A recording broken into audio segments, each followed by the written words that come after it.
What's good, y'all? Hey, this is low-key crazy that I'm reacting to this right now because I literally live in Wisconsin and I know this city. You feel me? Like, I live in Wisconsin and I know this city. You know what I'm saying? It's literally probably like a couple hours away from me. You know what I'm saying? So, yo, hey, I don't know if y'all heard, but there was a Christmas parade. You feel me? Where I'm from, Wisconsin. And dude apparently had drove an SUV into the parade, you feel me, into a crowd of people. You know what I'm saying? So that's your little backstory, man. We finna hop right into this, bro. No cap. 39-year-olds. Y'all read the title, bro. I'm not even gonna go over it. 270K views. Let's up right to it. Man, what's up, everybody? Welcome back to another episode of EOS. It's 1090 Jake, and I'm rocking with y'all, and y'all rocking with me. For this video, we're gonna be speaking on the fake blood SoundCloud rapper that killed 5 and injured another 48 after driving through a Christmas parade. That shit crazy. Sunday, November 21st. And ain't no telling the ones that got injured died from injuries later than that, too. As a Christmas parade turned deadly when a man decided to drive through it, striking anyone in his path. The fast were able to move, the lucky survived, and 5 victims between the ages of 52 and 81 were killed. Police confirmed a total of 48 people have been injured, with 18 being minors as young as 3 and as old as 16. Police confirmed 6 of the children underwent emergency surgery, 10 remain in the intensive care unit, and 2 are still in critical condition. Smashing through a police barricade, an on-scene officer opened fire, shooting at the man in the vehicle in an attempt to stop the vehicular rampage. He was unable to continue firing, accounting for the possibility of a bullet striking an unintended target as the vehicle continued colliding with bodies before speeding away. The red Ford SUV was found parked on the driveway only 5 blocks from tragedy, and a 39-year-old man identified as Daryl Brooks was taken into custody. Police had responded to a call for a domestic dispute involving a knife just before reports of mass casualties at the parade. Arriving at the caller's home, they learned Daryl Brooks had fled the scene before they arrived. And police noted Daryl was not under any pursuit as he fled into the parade at high speeds. Investigators would soon learn Daryl was Who the fuck does this shit, bro? White people do this shit. For another White people do this type of shit, bro. Had been released from jail only 3 weeks ago. November 2nd, you know what's crazy, bro? I could have been at that parade too, bro. I literally live right next to it, bro. One of his baby mamas in Waukesha. He'd find her staying at the Economy Inn, where he started yelling and cussing at her as she tried to avoid him by walking away. That's when he snatched her phone out of her hand and took off in his red SUV. His baby mama would walk down the street to the BP gas station, where she was yet again confronted by him. This time he demanded she get into his vehicle, to which she refused. He responded by punching her in the face, and as she walked off through the parking lot, he ran her over. Police responded to the scene, observing blood and swelling on her face and the tire marks left on her pants leg. She was treated at the hospital for facial cuts and bruises, and he was later arrested. He was charged with second-degree recklessly endangering safety with a domestic abuse modification. What's up with this dude, felony punishable by up to 10 years in prison. So with this dude running people over with cars, domestic battery, resisting an officer, bail jumping, and disorderly conduct. Daryl was already a convicted felon in 2 states at the time of his arrest, stemming from multiple convictions. In 1999, Daryl was sentenced to 2 years in prison for carrying a concealed firearm and aggravated battery. In 2006, at 24 years old, Daryl would be convicted of statutory sexual seduction, the formal term for statutory rape under Nevada's law. Daryl would post a short video that's now been deleted explaining his conviction. As soon as we fall out, all of a sudden now I'm a pedophile. Let me explain that. 10 years ago, 2006, I caught a case with my oldest daughter's mama. Yes, my baby mama. She's from Oakland. I was busting moves in Nevada. I meet the bitch. She says she want to get down, so I'm pimping on the bitch. I'll take her to Nevada. You know what I'm saying? I get cracked.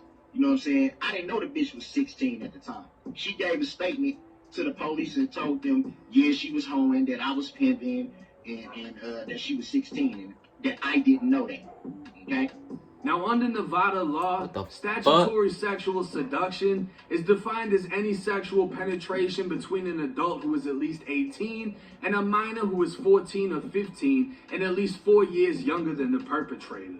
Keep in mind, Daryl's explanation. He claimed he met a female from Oakland and brought her to Nevada to pimp her out. He was arrested and she gave a statement to police stating he was pimping her and didn't know she was 16 at the time. His statement doesn't match the fact that he was convicted of being 24 years old and having sex with her.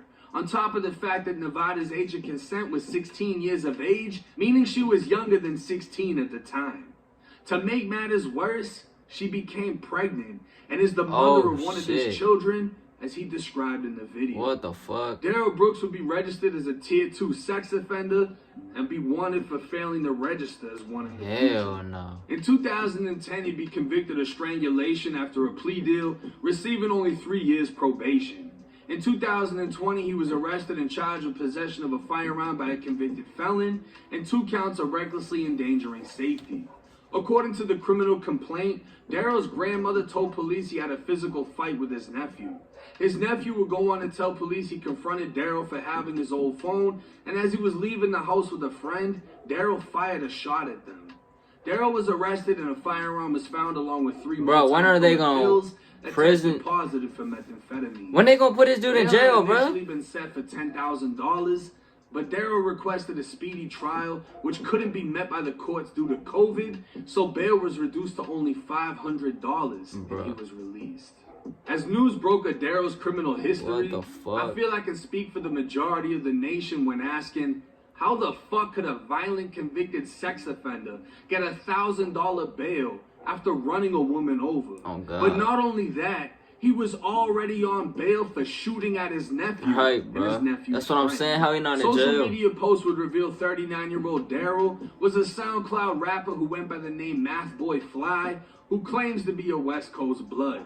Fly can be seen in one of his music videos with the very same Ford SUV that was driven through the Christmas parade. What the fuck? And a still shot taken at the parade as he drove through shows him inside of the vehicle. That look like a whole female. Facebook contained posts supporting the Black Lives Matter movement and other race-related content like a black man whipping 2 white men with a belt.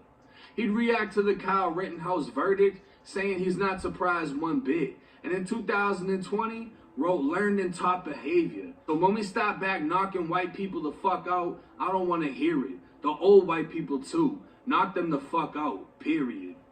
Witnesses at the parade described the vehicle going from side to side. That's all it is, bro. Described as targeting people. Of the 48 injured, all 5 of the victims that died are white, 3 of them belonging to the Milwaukee Dancing Grannies, a group of elderly women who've marched through the parade for almost 2 decades. Demographics reported by the U.S. Census Bureau would list Waukesha as being 88% white, and criticism has been drawn after the police chief Dan Thompson. It makes sense, bro. Dude is just racist, attack was a terrorist incident, and they are confident. If y'all don't know, Wisconsin is a white state, bro. Terrorism is defined by the FBI as violent criminal Wisconsin acts is a white people committed by state, individuals and/or groups who are inspired by they be black or biddies, associated with designated still, foreign terrorist organizations or nations. While driving through a parade of white people isn't the best look if you're black, that doesn't mean Daryl Brooks is a domestic terrorist acting on behalf of the Black Lives Matter movement. But self-proclaimed battle rapper / militant Black Lives Matter activist Young Maze isn't exactly helping after a video emerged of him at the scene of the parade streaming live to Facebook saying, "It sounds possible the revolution has started." I don't know. Now, we'll have to wait and see, because they do have somebody in custody.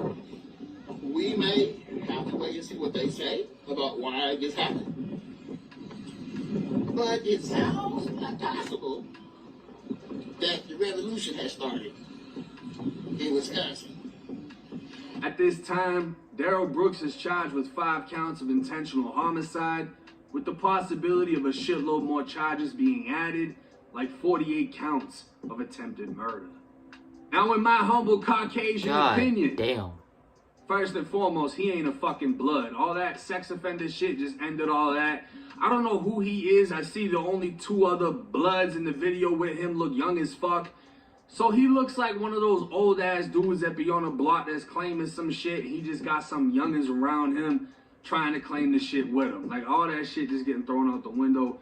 Completely dismissed. So don't include any gang charges if y'all charging him with more shit, because he ain't a fucking gang member. For two, how the fuck he bailed out?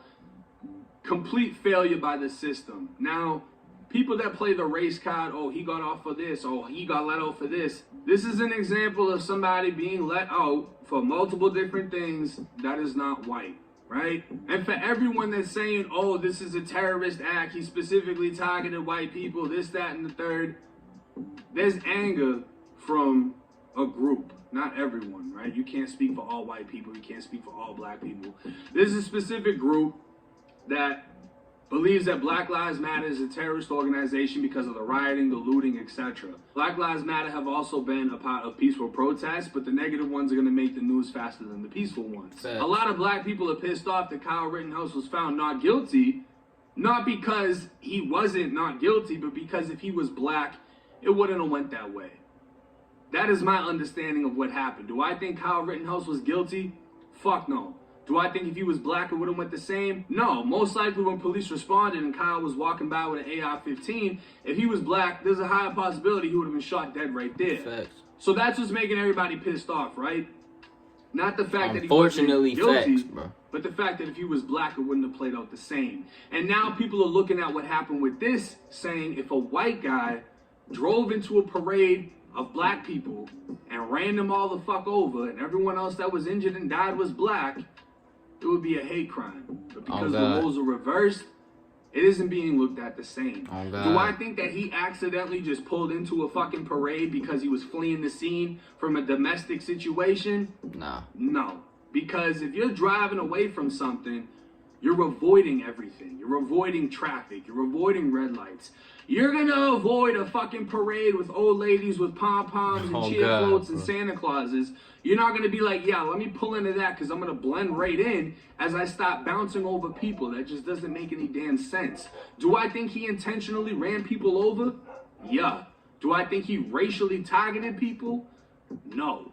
Because it also sounds like the entire town was white. So anybody getting attacked, 9 times out of 10, is going to be white. I feel like he could have possibly targeted white people. He possibly could have. It's him and the system that let him out. But let me know y'all's thoughts in the comments section. Rest in peace to all the victims involved. It's 1090 Jake. I'm rocking with y'all, and y'all rocking with me. Until next time. I'm saying he possibly could have targeted white people because, bro, dude, obviously, if you live in Wisconsin, bro, you know it's mainly white people. So if you in his situation, you feel me? He's saying all this other racial shit that he done said already. And, you know, he driving into fucking a crowd of white people and he killing all the white people, bro. It's a chance they could be racially motivated, but yeah, you know what I'm saying? This 39-year-old SoundCloud rapper, I don't know about this dude, bro. I love y'all. God bless y'all. I'm gonna see y'all next video, bro. No cap. I post 3 times a day, every single day. I'm gonna see y'all, bro. No cap.